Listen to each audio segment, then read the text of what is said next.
Welcome. In this video, I share the signs of being codependent in a relationship in ways that you can absolutely change. Now, it's common and natural for people in relationships to become somewhat codependent, especially during COVID and lockdown. So, being codependent in some ways isn't necessarily a bad thing, but it can be if you're not careful. And we all know it's not easy to admit that if you're codependent, because it can feel even more of a challenge to figure out how to change. Because when a relationship becomes overly codependent, the relationship becomes very unhealthy. So, as always, don't forget to give me a thumbs up or leave a comment. I would love to hear from you. Hi and welcome. I'm Dr. D, a clinical psychologist in private practice, helping individuals and couples create and sustain healthier and happy relationships in their life, manage the ups and downs, and get unstuck from the place they are at so they have more joy in their life. So let's get started. First, what is codependency? Codependency is a dysfunctional relationship where two people feel they cannot exist without one another. And being codependent creates a circular relationship where one person needs the other person who then needs their partner to be needed. And people in a codependent relationship sometimes suffer from emotional bonding, which is when two people become so emotionally attached to each other that they cannot function without each other, even if this attachment isn't healthy or good for either one of them. Now, someone who is codependent has a tendency to want to fix others, sacrifice their needs for others, and is a people pleaser. And they tend to the needs of others and forsake their own. They are viewed as the giver in the relationship. And when they don't feel needed by the other person, they tend to feel worthless and sad. Of course, contrary to that is the enabler, who is viewed as the taker. And this is the dynamic. This type of relationship often becomes unhealthy and is reinforced over time. And it also hurts all parties involved and can be the result of a wide variety of factors. So here are 12 signs of codependency. You feel anxious if you don't hear from your partner. You feel needy or have a hard time being without them for extended periods of time. You need to see and hear from them constantly. Your partner is the source of your overall happiness, self-worth, and self-esteem. You experience a constant fear of rejection, abandonment, and criticism. You feel like you cannot live without them. You feel a strong desire to keep yourself connected with them. You always feel the need to ensure that they are happy with you. You don't know how to take care of yourself without them there to help. You often try to change your partner because you hold on to an overly idealized view of them. You prioritize your partner's well-being over yours, and you ignore your gut instinct. However, the good news is just by becoming aware of your codependency, you can start to take the steps to untangle yourself from this type of dynamic. And here are 9 tips to do that, so you can become less codependent. 1. Work with a mental health professional. In doing so, you can uncover the trauma that often leads to these types of behaviors. For example, a person can become codependent when they take on an inappropriate emotional responsibility or they are parentified, like being placed in a parental role at a young age, in order to survive a traumatic upbringing. Maybe your parents have talked to you about inappropriate things like money or sex or the marriage, or depend on you to meet their emotional needs.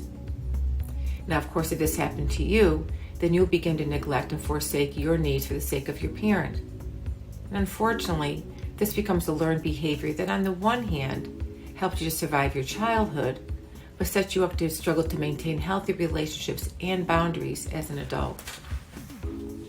Number 2, learn how to put your own needs first. So, ask yourself, what is important to me? What is something that I would like to do that meets my needs?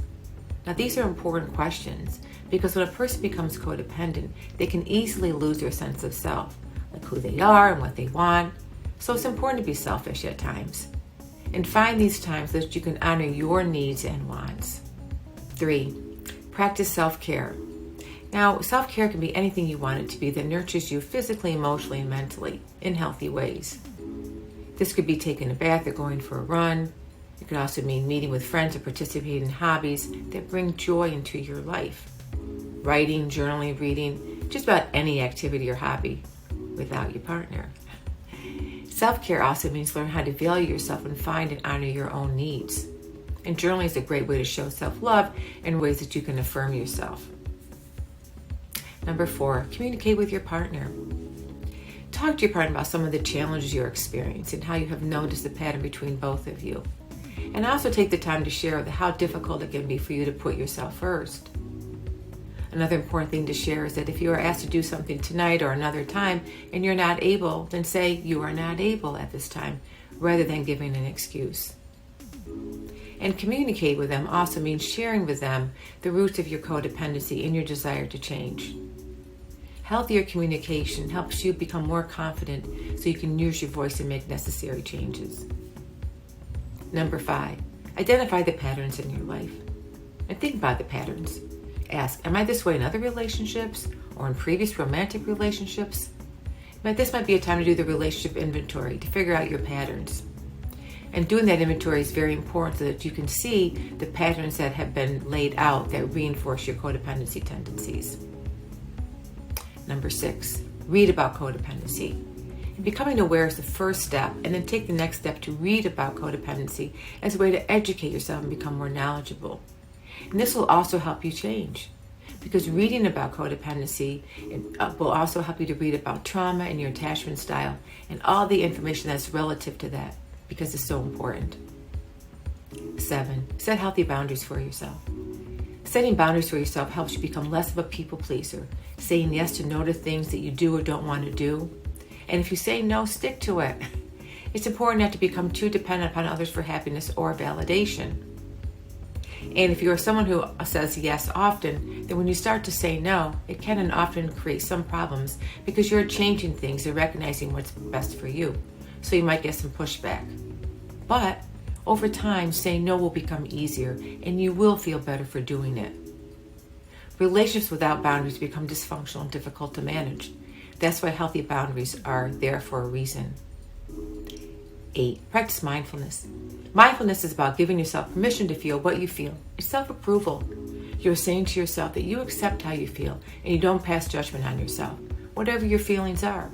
You say, I approve of these feelings because it means that I'm moving through something difficult and I want to change. This is part of my journey. And offer that support to yourself and to your partner. 9, learn how to create an interdependent relationship. This type of relationship involves and requires a balance of self and others within the relationship. Both partners recognize that learning to be present and meet each other's physical and emotional needs in meaningful ways and healthy ways is key. This includes each person taking time for their personal interests, feeling safe and vulnerable around one another, not relying on your partner to make you happy all the time, and having a healthy sense of self-esteem. Create and maintain emotional connection. And this type of relationship is key to creating a safe, healthy, and secure relationship. It's the healthiest type of relationship. And finally, here are 4 ways to remember about codependency.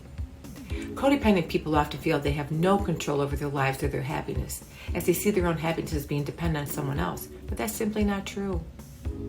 Number 1, learn to take the steps to learn how you can take control of your life and happiness, and recognize that each person is responsible for their own life, including you. 2, awareness and taking teeny tiny steps to making a commitment to change, even a small one, and holding yourself accountable to these changes are ways in which you and or your partner can make the necessary changes to experience personal growth both individually and collectively as a couple. And 3, remember, there's importance on deciding to take the steps to become less codependent and learn how to love yourself and put yourself first and understand the traits that comprise a healthy interdependent relationship. And 4, the best way to become less codependent in your relationship is to make sure that you're doing what's best for you, to gain a better and deeper understanding of how you became codependent. And understanding this will allow you to unpack and change how you view yourself in the context of a relationship. And I hope that all helps. Again, give me a thumbs up or leave a comment below. I would love to hear from you. Reach out to me at Dr. K. Davin or on Facebook. And I hope this video has been helpful. And thanks again.